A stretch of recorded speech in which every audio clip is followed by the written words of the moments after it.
National parks are supposed to be safe places for families, but they are also hiding grounds for things we don't understand. In this special compilation, we investigate the 3 darkest secrets of the wilderness. A wild man who steals children, staircases that lead to other dimensions, and a valley where no one keeps their head. You might want to cancel your camping trip. June 14th, 1969. It was Father's Day weekend in the Great Smoky Mountains National Park. 6-year-old Dennis Martin was playing hide-and-seek with his brother and cousins. His father watched him hide behind a bush. It was a safe, open, grassy field. He was only 20 feet away. But when the father went to check on him just 60 seconds later, Dennis was gone. There was no sound. There was no trace. It was as if the earth had opened up and swallowed him whole. What followed was the largest search and rescue operation in the history of the National Park Service. 1,400 people scoured the woods. But then, something strange happened. A unit of the Green Berets, U.S. Special Forces, arrived. They were heavily armed. Why would the military send special forces to find a lost child? They weren't just looking for a boy. They were hunting something. Miles away from the search zone, a tourist named Harold Key was walking with his family. They heard a sickening, agonizing scream. Harold looked into the woods and saw something that terrified him. He saw a man, but it wasn't a hiker. Harold described a wild man, covered in hair, moving unnaturally fast through the trees. And the creature was carrying something slumped over its shoulder. Something the size of a small child. Harold Key reported this immediately to the park rangers. But instead of investigating, the FBI arrived. They interrogated the Key family for hours. Then, they told them that the sighting had no connection to the missing boy. They claimed the wild man was just a bear. But bears do not run on 2 legs, and they do not carry victims on their shoulders. The sighting was buried in classified files for years. The Dennis Martin case sparked a terrifying theory. Are there feral humans living deep in America's national parks? People who have reverted to a primitive, cannibalistic state? Maps show a disturbing correlation between extensive cave systems and people who go missing. The Green Berets knew what was out there. They went in to clear the nest. Dennis Martin was never found. Not a shoe, not a piece of clothing, just silence. If you visit the Great Smoky Mountains, stay on the path, and don't play hide-and-seek. Who took him? Subscribe to Dark Era Docs for more wilderness nightmares. There is a secret among search and rescue officers. They see things in the deep woods that they are told to ignore. They see unexplained lights. They see people vanish in seconds. But the strangest thing they report finding are the stairs. Deep in the wilderness, 40 miles from the nearest road, you will sometimes find a staircase standing alone among the trees. There are no ruins. There is no foundation. Just a pristine set of stairs, leading up into the air. According to anonymous reports, these stairs come in all shapes and sizes. Some are made of ancient Victorian brick. Some are sleek, modern spiral staircases made of iron.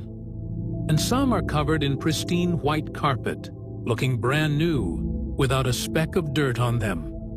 It defies logic. How could someone transport a ton of bricks or a carpeted staircase into the middle of a dense forest without leaving a trail? And more importantly, why? One officer described finding a set of wooden stairs in a clearing. The birds had stopped singing. The air felt heavy, like static electricity. He walked closer, and he noticed something terrifying. The leaves on the ground around the stairs were dead and black, forming a perfect circle. He reached out to touch the railing, and his hand went numb. a deep sense of dread washed over him, a primal instinct telling him to run. There is a story of a young rookie who didn't follow the rules. He found a marble staircase and decided to climb it. His partner shouted at him to stop. As the rookie reached the top step, he simply cut out. He didn't vanish. He just stopped responding. He stood at the top, staring into the tree canopy, his face pale. When he finally came down, he couldn't speak. He later claimed that at the top of the stairs the forest was gone. He saw a world of red sky and black sun. What are these structures? Some say they are glitches in the simulation. Others say they are portals, traps left by entities like the Fae to lure curious humans into another dimension. The search and rescue officers have a strict policy. Do not touch them. Do not photograph them. And never ever climb them. If you are hiking and you see a staircase where it shouldn't be, turn around. Do not even look at it. Because if you climb up, you might not come back down. Where do they lead? Subscribe to Dark Era Docs for more wilderness mysteries. There is a place in the Northwest Territories of Canada that locals refuse to enter. They call it the Nahanni Valley, but the rest of the world knows it by a darker name, the Valley of Headless Men. In 1908, two brothers, Willie and Frank McLeod, traveled up the river on a prospecting mission. They were looking for gold. They sent back messages that they had found the mother lode. But then, the letters stopped. 2 years later, a search party found their campsite. The brothers were dead in their sleeping bags. But the horror was just beginning. Their heads had been cleanly severed from their bodies and were nowhere to be found. The police called it a murder, but it kept happening. In 1917, a Swiss prospector named Martin Jorgensen went into the valley. Months later, his cabin was found burned to the ground. His skeleton was inside, also headless. In 1945, a miner named Ernest Savard was found dead in his sleeping bag. Headless. Who or what was hunting these men? And why did the killer always take the heads as trophies? The indigenous Dene people have a terrifying explanation. They say the valley is the home of the Naha. The Naha were a fierce warrior tribe that lived in the high mountains. They were giants. They used primitive weapons, but they were faster and stronger than normal men. According to legend, the Naha would descend into the valley to slaughter anyone who trespassed. But here is the strange part. The Naha tribe vanished hundreds of years ago. No trace of their settlements has ever been found. Are they ghosts? Or are they still hiding in the caves, waiting for victims? Cryptozoologists have a different theory. They believe the valley is the hunting ground of the Wahila, a prehistoric predator that looks like a massive white wolf, but walks on two legs like a bear. It is a relic from the Ice Age, trapped in the isolated valley.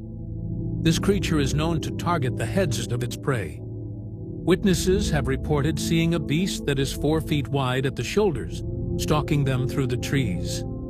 Is this the creature responsible for the decapitations?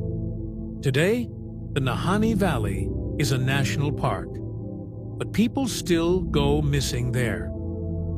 Planes have crashed in the valley for no reason. Hikers vanish without a trace.